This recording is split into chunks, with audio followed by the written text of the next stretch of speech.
Hi, I'm Jeff Hall. I'm here to tell you guys about eBurn, eBurn Technologies, and the hydrogen system that I'm running on the truck right now. I've got a 97 Peterbilt with a 6NZ cap motor in it, 355 rear ends, 18 speed, and I run lumber like this to the coast from here, 10%, 6% grades, down to 10-mile-an-hour corners, so it's pretty tough two-lane roads. And in running the system, I've gained a half a gear on every hill without pushing it hard and keeping my manifold pressure low to 36 pounds is what I try to keep it at. So it wants to do more than that, but I have to back out of it because of the horsepower that I'm getting out of it. And the motor's got a file in it that's a 780 horse file. So anyway, I wanted to show you how this works. This is where the hydrogen is put into the engine. It goes on the intake side of the turbo, and this is a water trap as a safety device so that from the hydrogen generator it doesn't, the manifold pressure doesn't pull water from the unit. And over here on this side is where I have the unit mounted. You can get it mounted anywhere else, but I brought you over here to show you this too. This is 80 or 90% of this Y pipe goes out the driver's side exhaust, and I'll show you what the exhausts look like when we get around the other side of the truck. If we can come back here, I can show you the inside of this pipe up here. If you can swoop in on that. Might be kind of hard to see because of the shadow and stuff.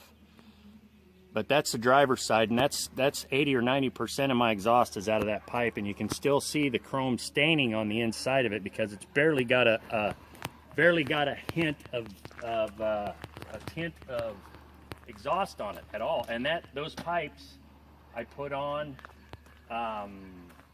just over 18,000 miles ago. So that's all the black that's ever been built in this with the hydrogen on it. So which is really, really good. Okay, now on this side of the truck we have the actual side of the hydrogen system that's got everything on it. You have a water level gauge, you have an alarm system on it so that if it runs empty, this red light will come on and it will automatically shut itself off. This is where the hydrogen line comes out right here, and then you have your positive, your negative, and this goes to an oil pressure switch on the engine, and these lines are hot all the time so it can maintain. This thing is totally self-contained in any climate and any temperature. These are records I keep for every stop I make, every time I fuel, all the miles I've gone from point A to point B, every load, every fuel stop, where, how much. So I keep really good records on how I'm doing. The hard part about what I do is I do not do the exact same run every time.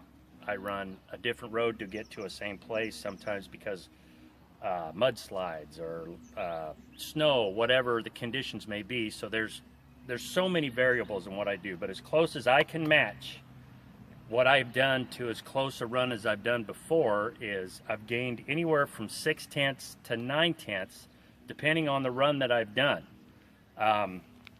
So I'm not very typical on say somebody running up and down I-5 where you're in LA one day and you're in Portland, on Wednesday, the third day. I don't do the same regular run all the time. So I can't get an exact gauge on it, but I can say that I have gained just over 0.4 if you average my last 10 fuelings and my very first 10 fuelings when I first got this truck. And I didn't put the hydrogen on this truck until I bought this truck in September, and I didn't put it on till December.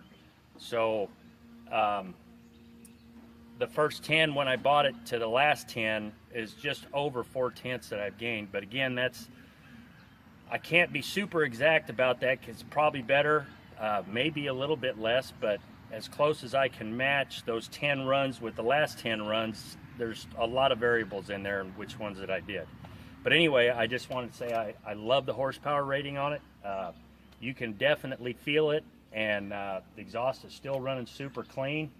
And I know it's saving me money and fuel too. So I just wanted to let you know that's my opinion about it, and I love having it on there. But anyway, that's my point of view. So there you go.